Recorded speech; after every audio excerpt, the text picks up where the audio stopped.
Okay, thank you all for joining our webinar today. My name is James Dean. I'm the president of VAST Federal. We have guests from around the world, so I appreciate everybody taking the time to join us today for our webinar, AI Hits a Data Wall. Please feel free to ask questions in the chat Q&A section. If we don't answer them here and have time, we will get back to you and follow up with those questions.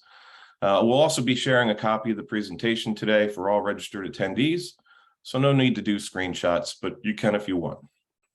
While our messaging here today is focused in large part around AI ML in the federal government, the messaging will resonate for large and small enterprises and organizations implementing an AI strategy and considerations organizations must undergo for an effective AI strategy.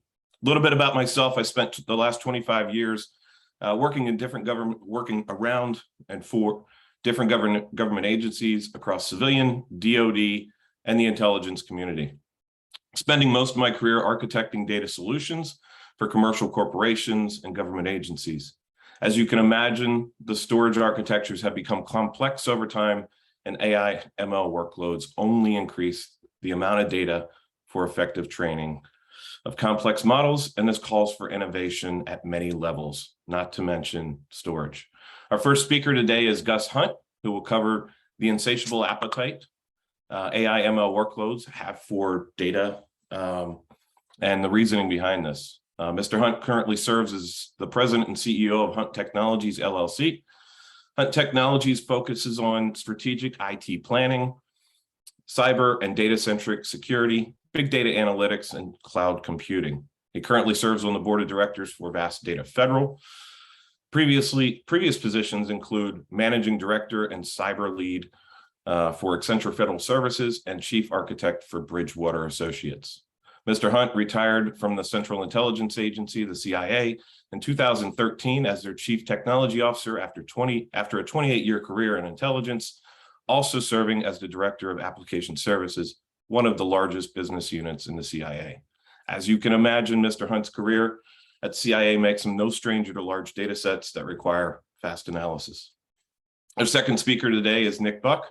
Nick will cover the impact of the federal procurement timelines and the critical impact this has on existing and planned infrastructure architectures, both commercial and federal. Nick is the president and CEO of Buck Consulting, where he leads a team of over 60 subject matter experts focused on improving industry mission awareness and relevancy to government missions. Prior to Buck Consulting, Nick completed a 26-year career in the Navy as a naval aviator and program manager, logging over 2,500 flight hours and 50 aircraft types, in addition to reducing technology transition cycle rates from 3 years to 18 months for NavAir. Mr. Buck also led the organizational stand-up of the Ground Enterprise Directorate and Charter Program Manager for Mission Frameworks, increasing mission efficiencies, reducing lifecycle costs 30% for the National Reconnaissance Office. Gives me great pleasure to welcome both of you, Nick and Gus. I appreciate you taking the time out to speak with our industry. I'll turn it over to you, Gus.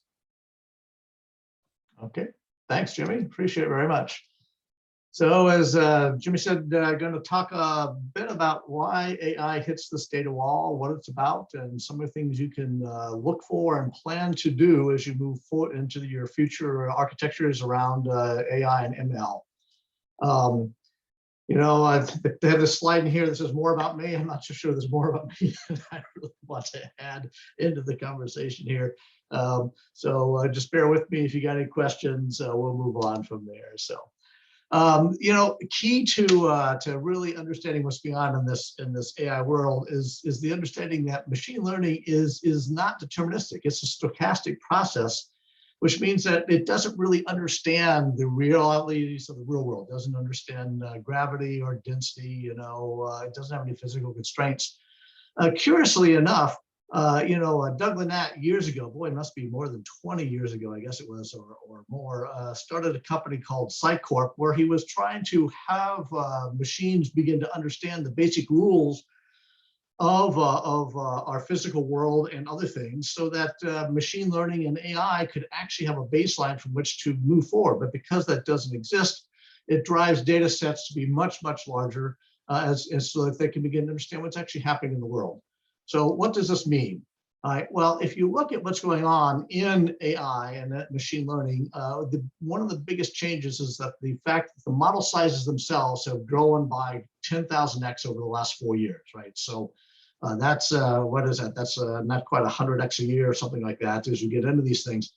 And what that means is that these model sizes are getting bigger and bigger and bigger and bigger, and will continue to do so, right? The number of parameters that you're trying to put into these models in order to be able to accurately predict and model what's going on in the real world is only growing. And the problem with that is there's this interesting rule of 10, which says that the amount of training data you're going to need is 10 times the number of parameters you put in the model. So if we have a 10,000x growth in the number of parameters, that is equated to a 100,000x growth in the amount of data necessary to train these models in the last 4 years here. All right, so the result of that is, of course, that training costs are absolutely exploding across the board. Right? It's when you get started looking down back in the in the 2010s period of time, it's pretty reasonable. Right now, we're heading up into over $1 million in order just to train an existing model or retrain a model with additional data every time you turn around in order to try and get that done. And it's these costs that are going to be tougher and tougher to deal with as the amount of data grows and as the number of parameters itself grows, which is part of the inevitable process that we're in. Unfortunately, for the growth of these data and the growth of the parameters, this is a chart which basically that even as your parameters are growing, right, your actual accuracy is getting flatter and flatter as you go through. Now, for those of you who might be as long in the business in the IntelliScreen as I have been, this reminds me of charts that we were looking at back in the 80s and into the 90s for what was known as MUC and TREC. So the Message Understanding Conference and the Text Retrieval and Exploitation Conference, where they were trying to simultaneously improve things like precision and recall. And every time we got into this, even with the newest technologies, the curves just kept flattening out and flattening out. And this is an issue that we're going to be facing, I think, in AI across the board for all the models that you've got. The other problem I think that we face, and this is particularly true, I think, in the domain of government and a lot of other perhaps industries, is that the world itself is not discrete. The world is continuous. And in a continuous world, we're going to have to do continuous training of our AI models in order to keep them to be accurate enough to be useful for what we want to, for the issues and the problems that we have to deal with. And this continuous training is not a new phenomenon. Back, from a few years ago, we used to have this problem where, like, for example, we would go in and think that there was only one Gus Hunt on the face of the planet. And therefore, in your graph analytics and things like that, everything would be tied to this concept, there's only one of me.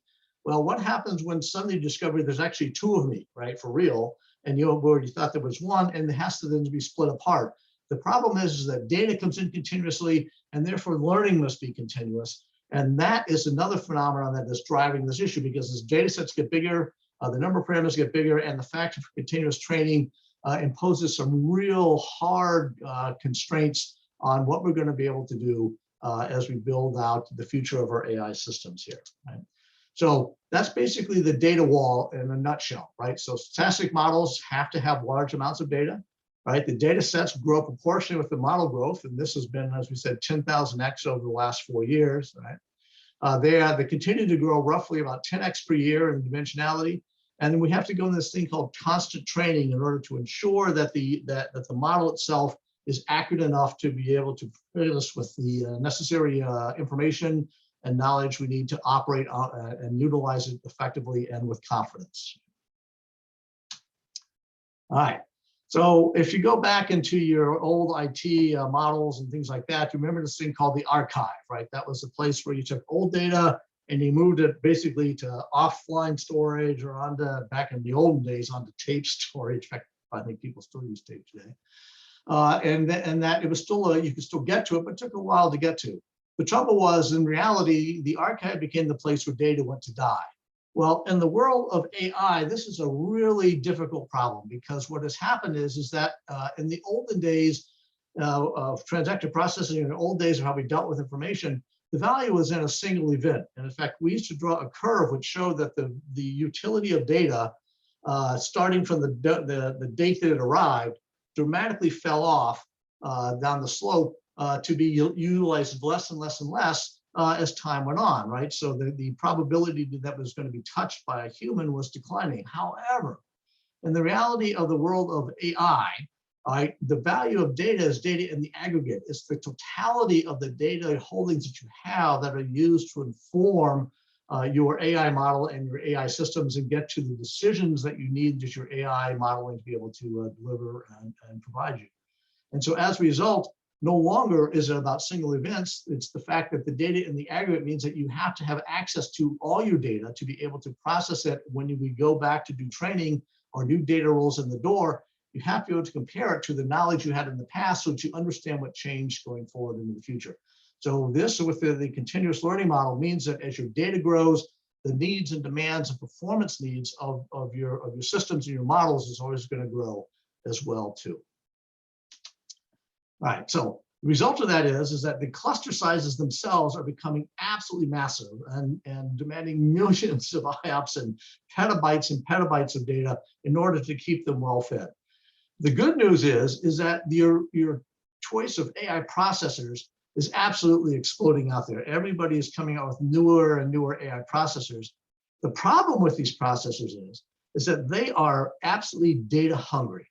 Right? In other words, they want to suck in data as fast as you can possibly feed it to them, and keeping them well fed on data turns out to be a real problem. Right?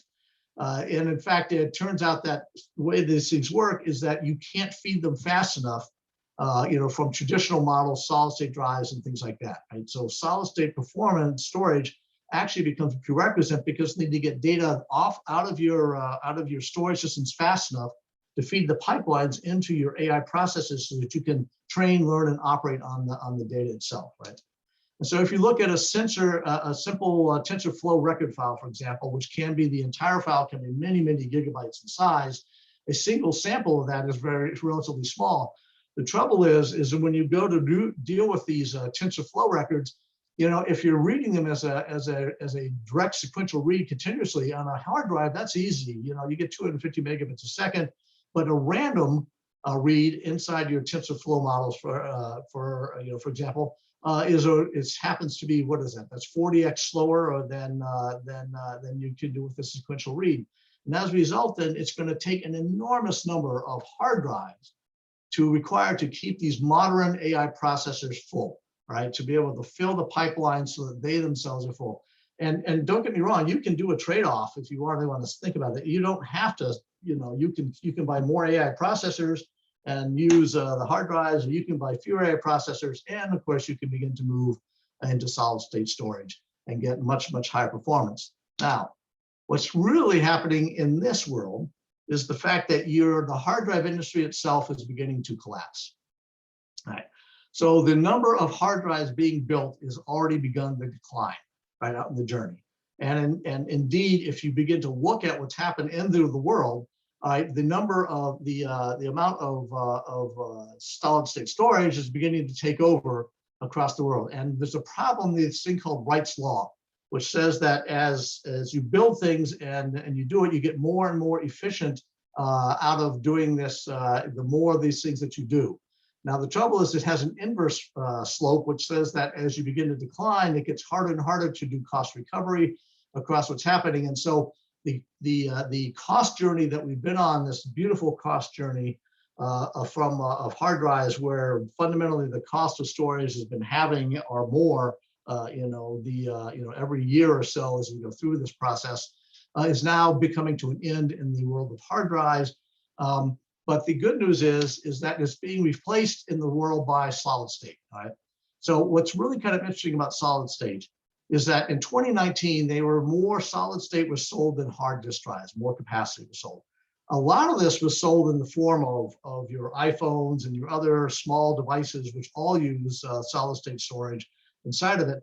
But the reality is is that integrated into systems and at the system level is now become a reality. And in fact, I would argue it is the reality of where you want to be able to move yourself in order to deal with these massive data volumes and to efficiently fill your AI pipelines with data. You really want to get yourself into the world of solid state storage itself, right? And so the inflection point for solid state storage, right now they're talking about SSD just in general will be cheaper than hard disk drives in 2026 and beyond. I actually think it's going to happen before that. And I believe we may have already crossed that point here in 2023 or 2024 down at the system level as we move forward. So again, it's not that fact, it's the fact that you need the performance.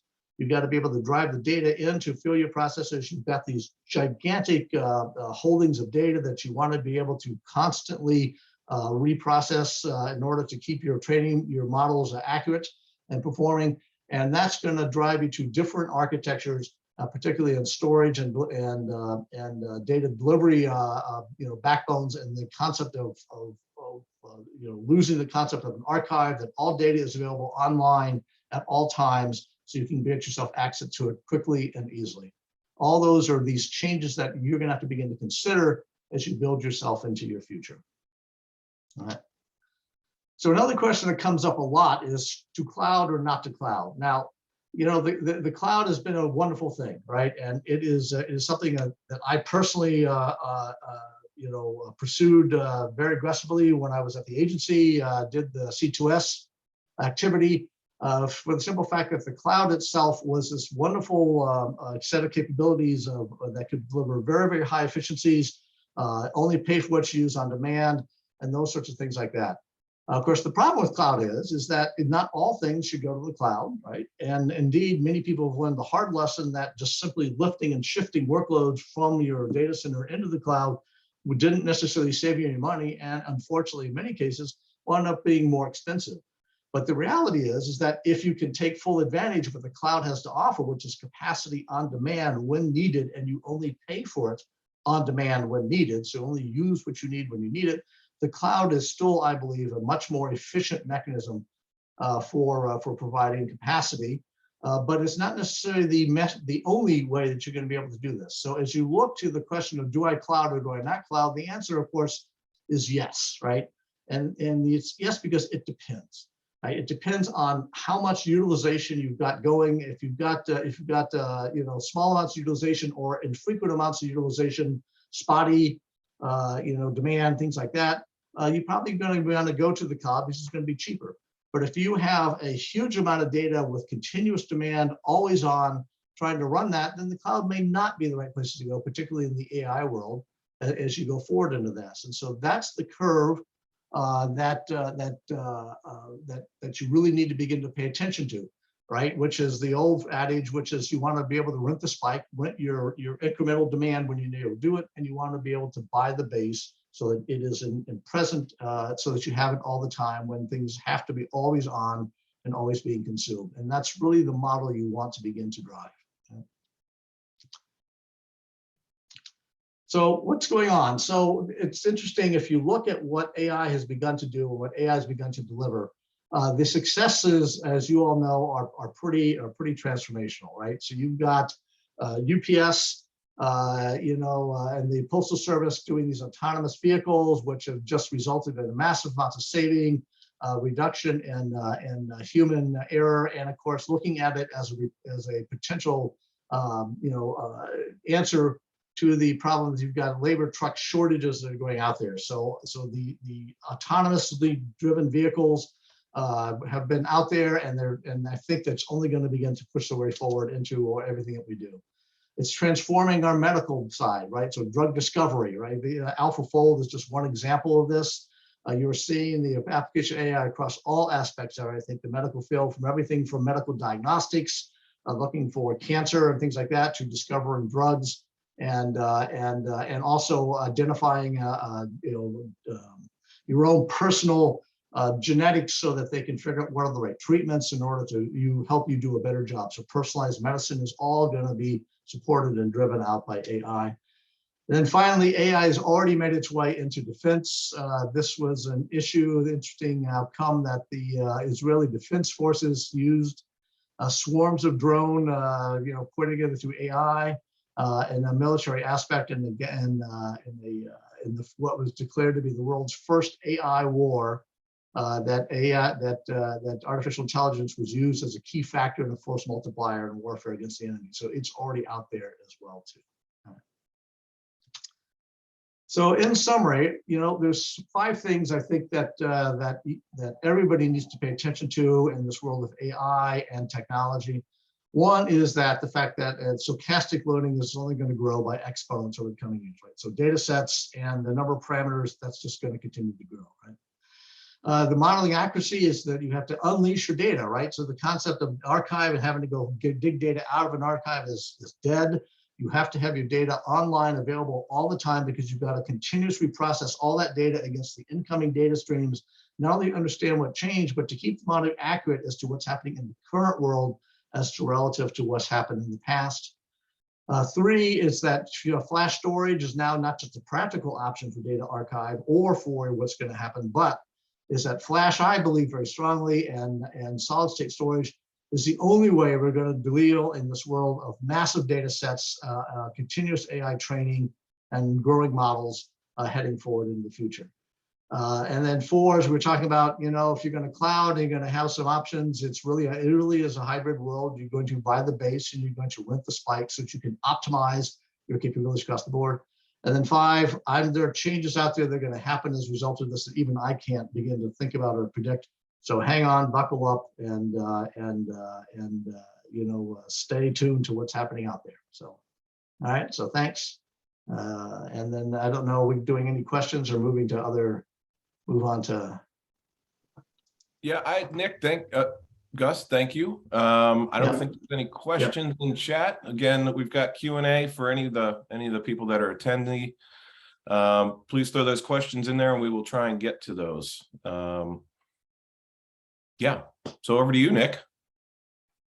Thanks very much, Jimmy, and thanks, Gus, for that. I would like to say, anybody with 10 plus years of PM experience has seen a few technology cycles, and it always seems to be it's a push-pull between what the technology can do versus how the program is being impacted.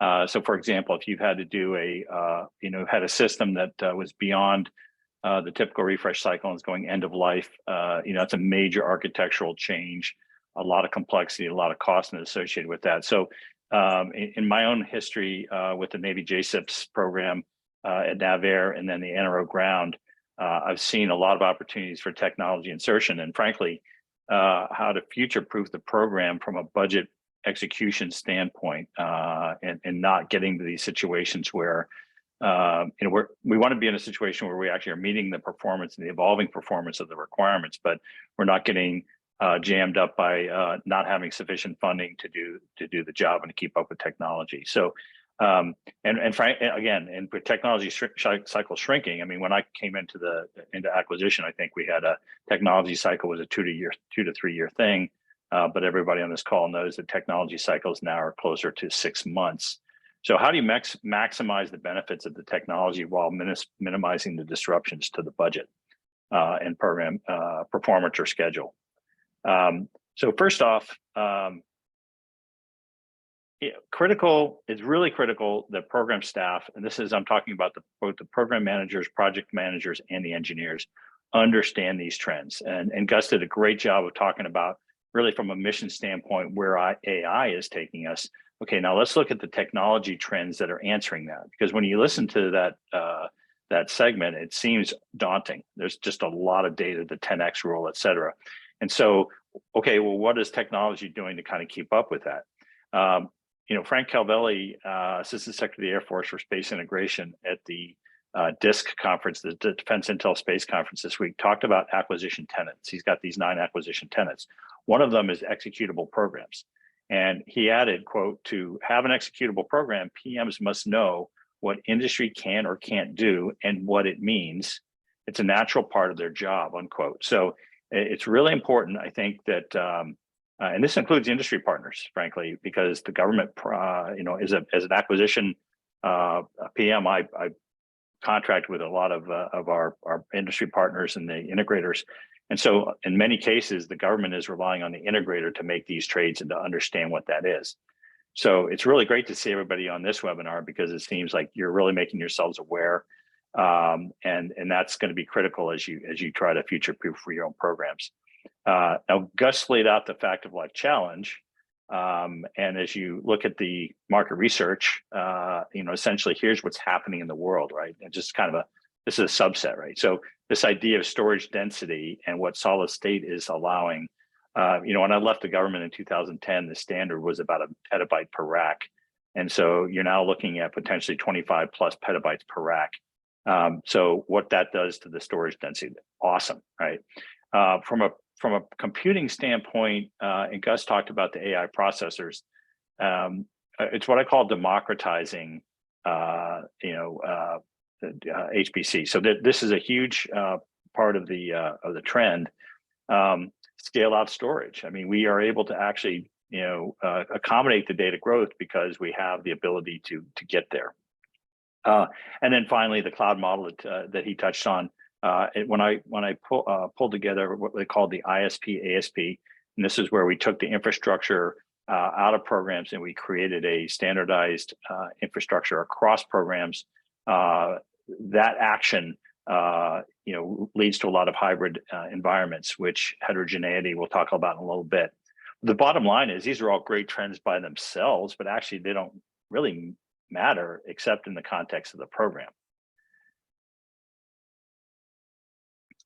So the program challenge, and if I look at this, I think, all right, the mission is challenging me. The requirements are outstripping our capabilities, but there's good news, right? These technology trends are actually accelerating and going to help us answer the mail there. That's really great news. For example, I've got this density per rack. That means I can have larger data sets. Larger data sets, to Gus's point, means better answers. That's a great thing. The democratization of HPC, it used to be that I'm thinking from an IC perspective, very, very select programs were using GPUs and parallel computing and that type of thing. And now those are much more common. In fact, if you go to any of the intelligence community clouds, I think JWCC is going to be the same thing. You'll be able to get GPU enabled instances, and those are just right available for you. Scale out storage, we talk about feeding the beast, and the ability to actually have the data accessible. And we're going to talk a little bit about the downside of the HDD going away. But the good news is that means that the low latency solid state actually can then feed the beast. And so the technology is actually going to be our friend here. And of course, with the cloud model, the ability to stand up an instance right off the bat. This was Gus's point when he started that initiative a few years back. I had the same kind of concept on the NRO, where we wanted to be able to minimize the amount of time and schedule required just to get going in a program, because that cost of delay is significant. Great options here that the technology is going to provide. However, just as the trends are that we don't control can help us, these can also have impacts on acquisition programs.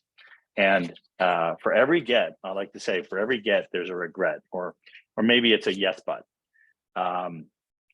And so, for example, with HDD sunsetting, we see the cost impact of that, which is kind of a good thing.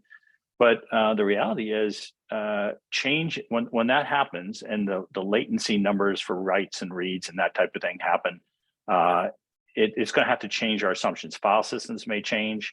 There are ripple effects to going to a new technology, and if the workforce in the program or in the industry partner does not understand what those are, the design will actually fail, right? So the need here is to continually train and update our skill sets and not rely on legacy assumptions when it comes to some of these recapitalizations, especially if you're in one of those programs where you're a little bit longer in the tooth and you're going to have operating system changes, a few of those type of things. Those ripple effects will kill your budget. They will kill your schedule. And they will make actually performance closure questionable. So it's a pretty, this is the regret of that. From the standpoint of the rack densities, Gen 16 computing is coming. That's probably a separate conversation altogether, but I'd encourage everybody to look at that, where the chipsets are going and what this is going to do to storage density, or I'm sorry, to compute density. So great news, back to the positive, we'll be able to handle bigger and bigger data sets. Bad news is the rack densities on these compute. We're talking about 9, 10 kilowatt racks, but only being 5 RU populated. So if you think about the facilities that the DoD, the IC, and probably the rest of the federal government, that's about the max you can do. So this idea that racks could actually have 45 kilowatts, it changes everything. It changes the way you install them, it changes the way you build your buildings. This is a challenge because in many cases, the facility program is different from the IT program. So if you're the data center IT program, you're going to be dependent on the facilities program, making sure that you've got what you need when you get there. And so there's got to be some understanding about what that density looks like. Otherwise, you're going to end up sprawling this thing, in square footage. Data management versus data science is one I'm personally fascinated in, because the growth of data science as a discipline is incredibly important in terms of understanding data analytics, how the AI ML works. But this is another get and regret. As I'm able to store more data and able to process more data, the data sets are so large, the 10x rule applies here, that how do I actually manage that data? So data sprawl is a real thing, whether that means it's going across different silos, data stores with different file systems, or this notion of you get to a certain point where it's just virtually impossible to centralize the data. So by definition, now you're across a federated infrastructure, geographically distributed, and it's very, very difficult. So data management itself is going to become a key skill set that will enable the data scientist. So I encourage government and industry partners to think about these two skill sets. The labor categories are different, the skill sets are different, but they're absolutely essential to have them both. Personal opinion, I think today we're very heavy on data scientists, which is compared to data managers. I don't know that we have enough data scientists, but I know that we don't have enough data managers. And then finally, cloud is a great trend to follow, but at the same time, there's lots of material out there on the cloud economics and the percentage of the program's cost or a company's cost that is going to cloud. So this must not be just we're going to cloud, all in on the cloud type of thing, which was back in the day, that was a little bit of the mantra on cloud. There really must be, the government has a policy called Cloud Smart. The White House published this several years ago. And the idea was, look at what your requirements are and actually determine the appropriate infrastructure to meet those requirements at the right affordability point. So I would submit that anyone who is running into situations where you have, hey, we're going to do this just because it's the cloud, that's probably not a very good position to be in. And frankly, it leads to monoculture, right? So nature abhors monocultures, and so do technically challenging programs with tough schedules. So again, I think it's really important for PMs and engineers to understand, I'll call it the indirect impacts on the program here, because if we're going to actually take advantage of all the trends, the positive trends, we need to kind of translate that to what it means. So if I look at the kind of take this to the logical conclusion, I think it's really kind of there's some recommendations that I would make. And again, this is having a little bit of scar tissue and having built programs to future-proof. The first one is especially for those of you who are in the midst of this, is really plan for the positive and negative impacts on your recapitalizations. Here we are in FY23, the budget's already done. So it's a little bit challenging to kind of say, well, how do I do that? What I would say is, given the budget that you've got, think about and triage these different impacts and look at what are going to be the biggest risks to your program. Which are the ones that are going to create dependencies on your cost schedule performance? and then go identify those as risks and go to work on mitigating those. In an ideal world, it's just thinking it through is going to get you around the cost curve, because some of this stuff is coming down in cost, to Gus's point. On the other hand, leaving it alone and finding it's a surprise is a sure way of having an overrun or a milestone slip. The second is, from a cloud perspective, is really take a hybrid. I mean, take the cloud smart to heart, and it's really a hybrid approach.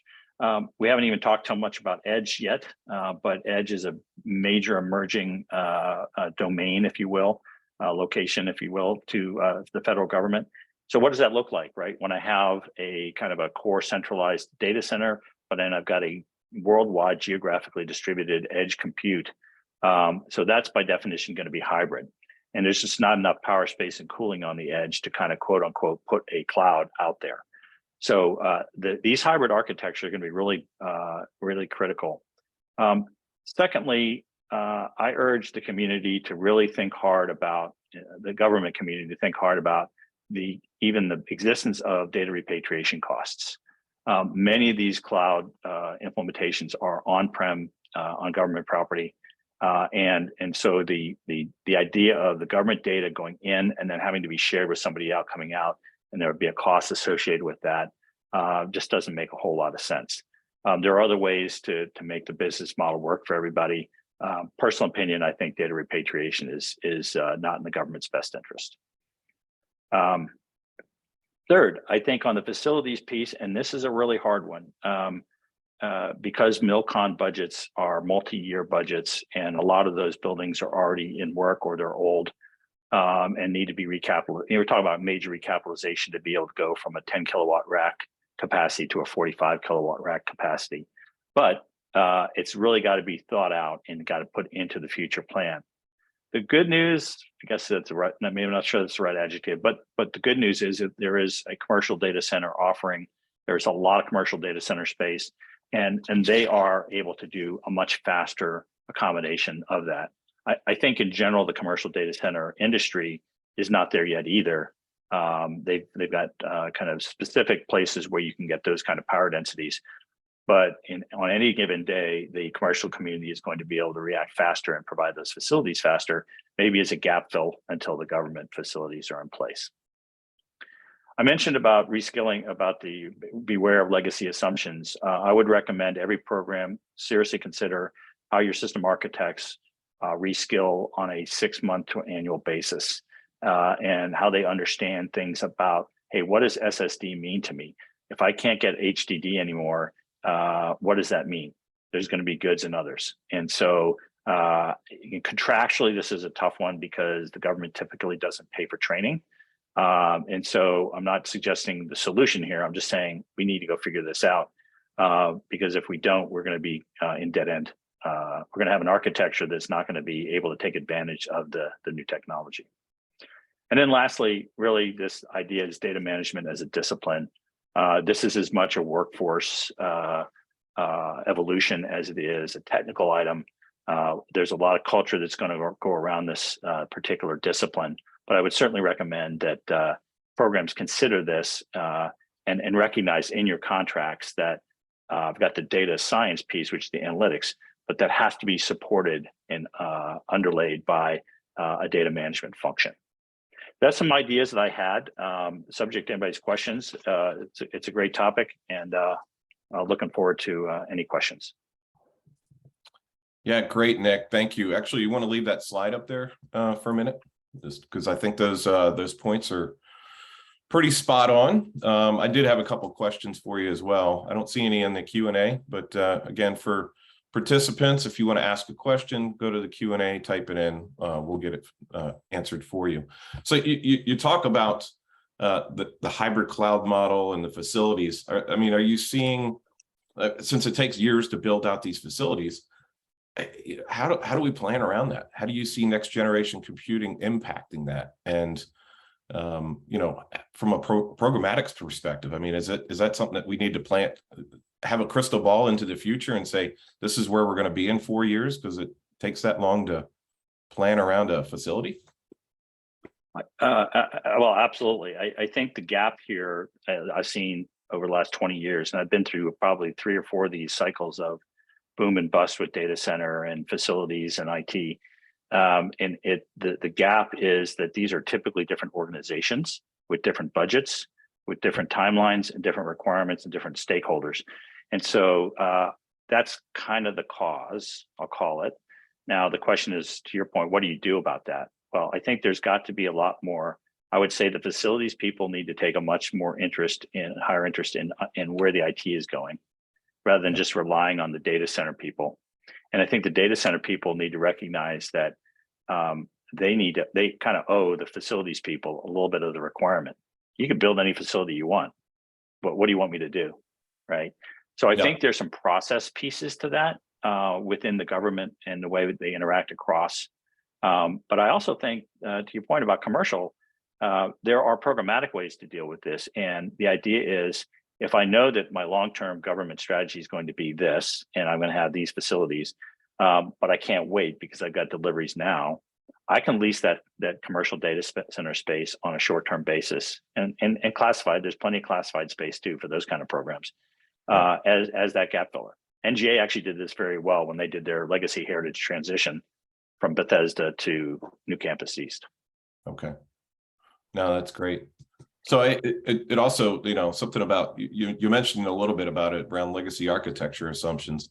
When you talk about recapitalization planning, I run into this a lot where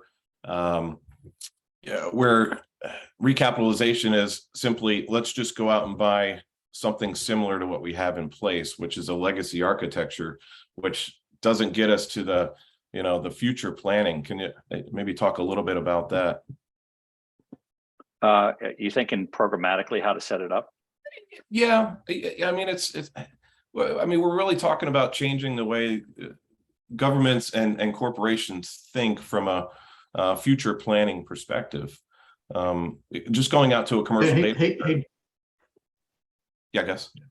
Hey, Danny, so Gus, just to that comment, which was a thought that was in my head, which is, we know the trends, right? We've seen them in data centers for many years.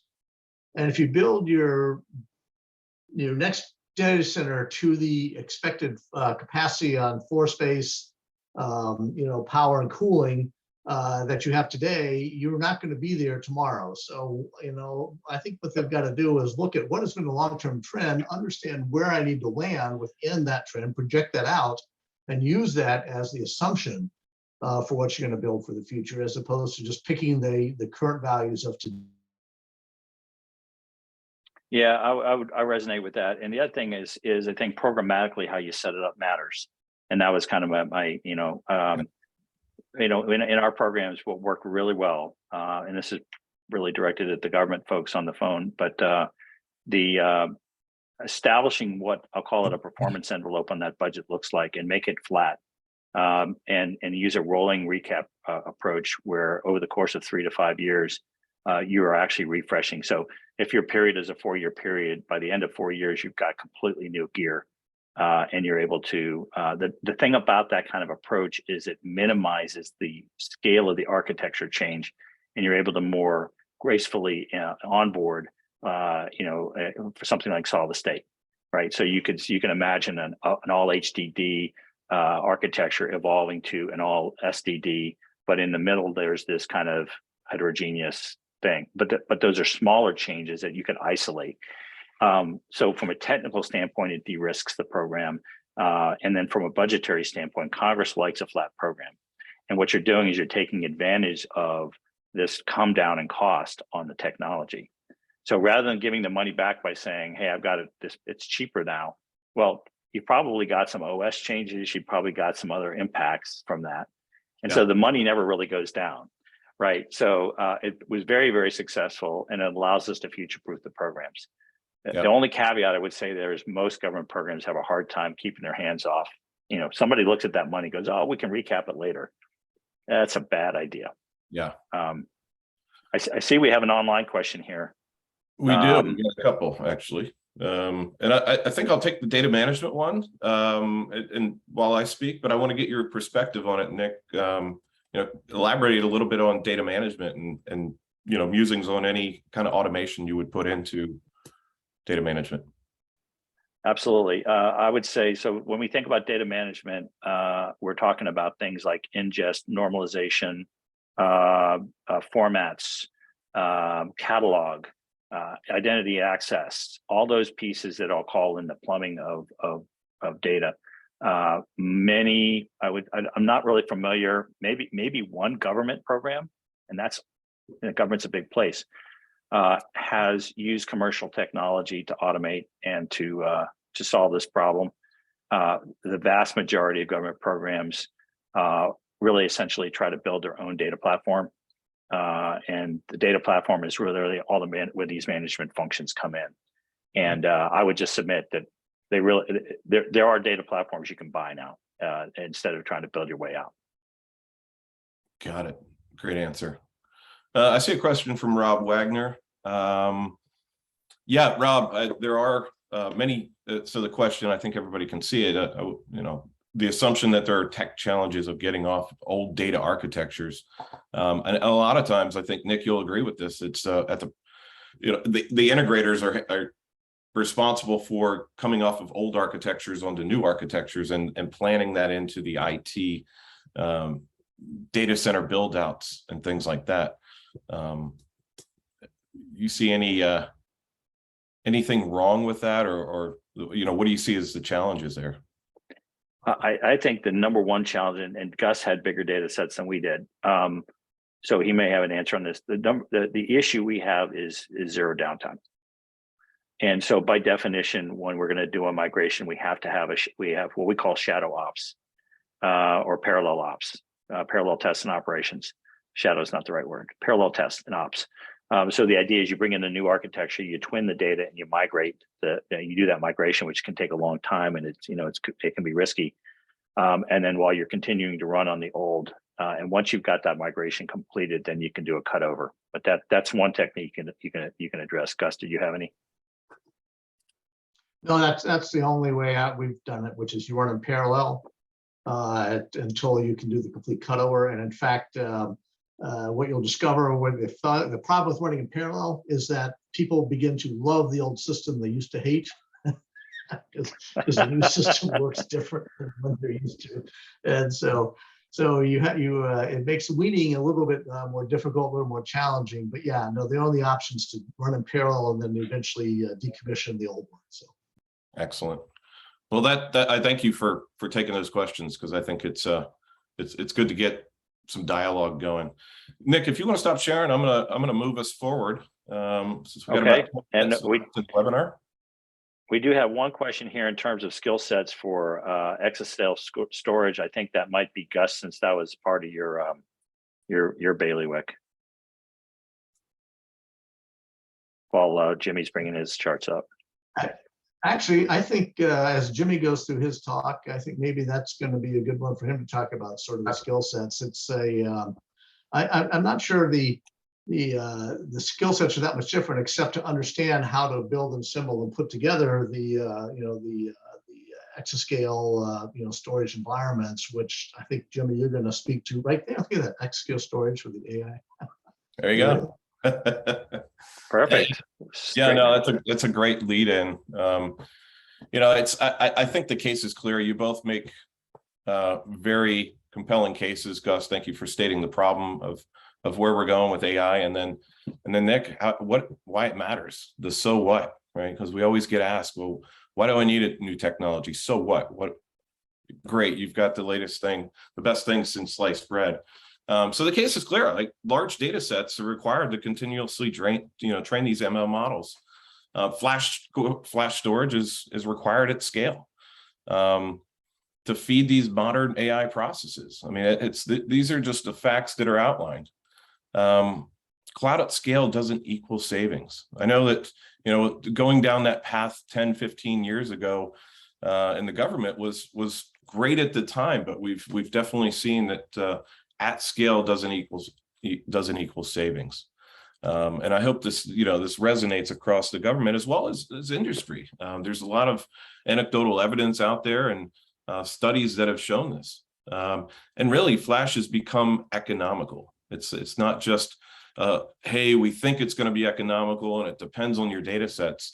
It's very true. And we're seeing that the charts that you put up, Gus, are really are factual. They're if you look at the latest number on hard drive sales, hard drive manufacturers are not coming out with denser drives because they still have so many left over of the previous generations. And that's just as of last quarter. Data management, and this goes to the question, it must be considered early in the design phase. We got to make it simpler to scale to exabytes. You can't do that with the complex systems that are being deployed for these large scale environments. So enter VAST, right? All VAST is an architecture that is all flash at hard drive economics. So at a system level, we've solved a lot of the problems that an all flash architecture gives you, and that's in terms of cost. We've made a system that is linear scalable, so that we can get to exabytes as well as scale the performance at the same time. And we've made it simple and easy to use. So this chart really is, looking at the past of flash, hybrid, backup, and archive, and looking at one architecture to handle all 4 different functions so that you have a system that is as fast as your fastest tier, but as cheap as your cheapest tier. I don't want to say the storage is cheap, but you think of archive, you think of really cheap and deep. All right. So IDC said that this is the storage architecture of the future. And we have some customers, actually, we have more than just this IC customer, and there's a few online places that you can look at vastdata.com or vastfederal.com and look at this, but it just works. Fast access to all of our data. That's a customer that has over 40 petabytes, a 40 petabyte customer, which is great. The fact that they can get to all of their data very quickly is fantastic. We've been dubbed the fastest growing infrastructure company in history. I know that's a little bit of a grand statement, but there's again some factual numbers that go behind that. We've got a lot of customers and we are growing. Across the government, some notable customers here. We don't want to go into these in too much detail, but there's a lot of large data sets that are moving off of legacy complex architectures. Talk about data management and some of the parallel file systems that are out there and these large storage architectures on legacy architectures. It takes a team of people to manage them. Our largest commercial customer is over 200 petabytes and it's managed by a single person. This 45 petabytes with the Air Force, it's managed by a single person. And it's really his part-time job as well. So quick facts about VAST. Again, dubbed the fastest growing infrastructure company in history. Over 3.5 exabytes sold worldwide. Largest single cluster is over 250 petabytes. Again, managed by one person. Over 300 petabytes in the US government sold to date, and that's growing rapidly. So VAST can handle simple enterprise, from simple enterprise architectures to complex, being the AI, ML, HPC, and GPU workloads. So that's from enterprise NAS to being a backup and archive target. Efficient architecture for Splunk and Elastic, all of the log file aggregation technologies that are out there. Synthetic aperture radar, computer vision, video analytics, and quantitative trading on the commercial side. That's probably where we have shined and some of our early adopters of the technology. So VAST is really composed of 4 different ideas here, where it's all NVMe performance, exabyte scale at archive economics, and then simple to use NAS and object architecture. Again, eliminating the need to upskill your data management practitioners. And then deliver this model under a cloud type procurement model. We're not going to get into this today on this webinar, but I would encourage everybody to follow up. But this is a little bit of what the architecture looks like. It was built to eliminate east-west traffic so that we can get to the exabyte scale. Built for 10 nines of availability. And we actually track this across all of our customers that report back telemetry data. We're currently at 6 nines of availability. And that's over the past 4 years. And then revolutionize the flash economy, tier 5 economics for an all-flash architecture. Multi-protocol access makes it fit into more use cases.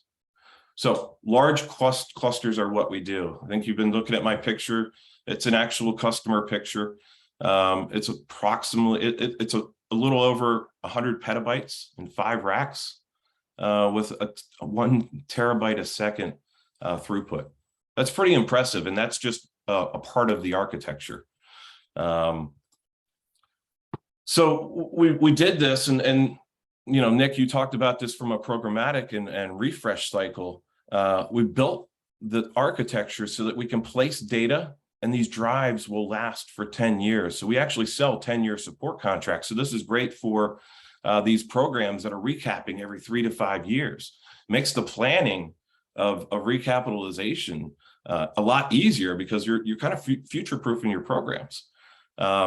We've made the system economical by eliminating a lot of the overhead. So with locally decodable codes and erasure coding, we only have 2.5% overhead for data protection. And then we're doing some interesting things with data reduction.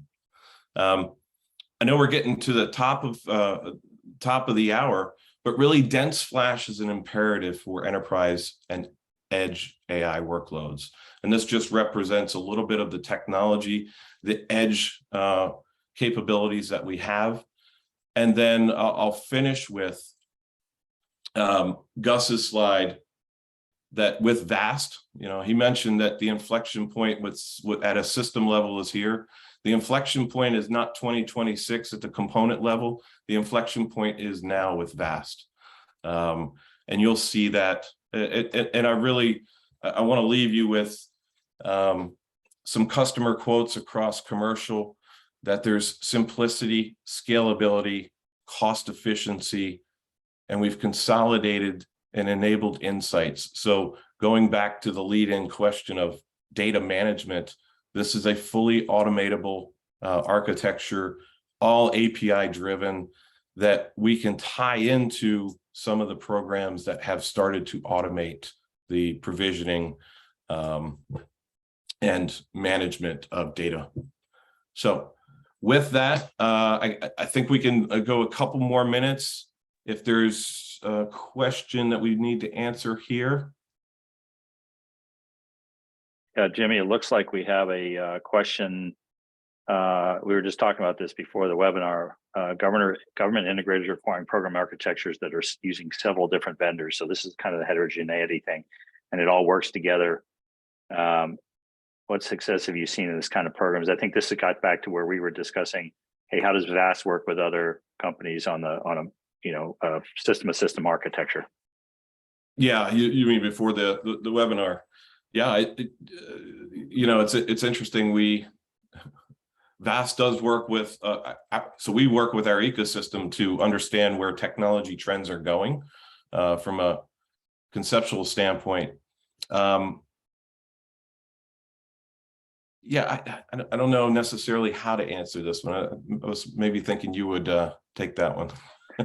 Well, I can tell you, I can tell you from a government perspective, this is spot on. I mean, this is the way it works, right? We award a contract to a prime. The prime has a whole ecosystem of vendors that makes up that architecture.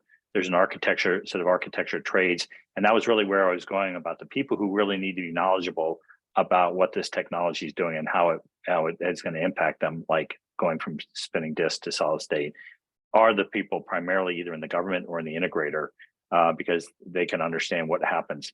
The environment that a program sets with their vendors and how the vendors understand where they fit is really kind of a big deal. So some of this, I think my answer to this question is it's more of a program management process, an engineering process, and creating an environment where that's what everybody does. I would advise against programs where vendors are locked out of the understanding of where they fit. Obviously, there's a classification situation in many cases, but to the degree possible, if you can keep your vendor team informed on the architecture, I think you're going to get a better answer. Yeah, excellent. Well, that's great. I think we just have one more question come in. And this was you, Nick, Gen 16 compute. Yeah, so Gen 16 is the next generation of Intel processors. So if you're familiar with the Intel Tick-Tock kind of release on their chipsets, the compute that's going to be shipping, servers that are going to be shipping later this year from, pick your favorite compute vendor, are going to be starting to incorporate these chips. And those are the ones that are going to have the higher densities. They're currently shipping Gen 14 and Gen 15. And so if you go out buy a server today, it will not be this high density one. It's denser than it was 10 years ago, but it's not. The next inflection point is Gen 16. Yeah. Great. Well, thank you everybody for the question and answers. And Gus, Nick, I really do appreciate your time, your friendship over the years, and your service to the country. And I'll just leave it at that. And if there are any questions outside of the webinar, feel free to reach out to the team. Go to vastdata.com or vastfederal.com, and you can reach out and get in touch with us. So with that, we'll call it a day. And I thank you all for joining. Thanks, Jimmy.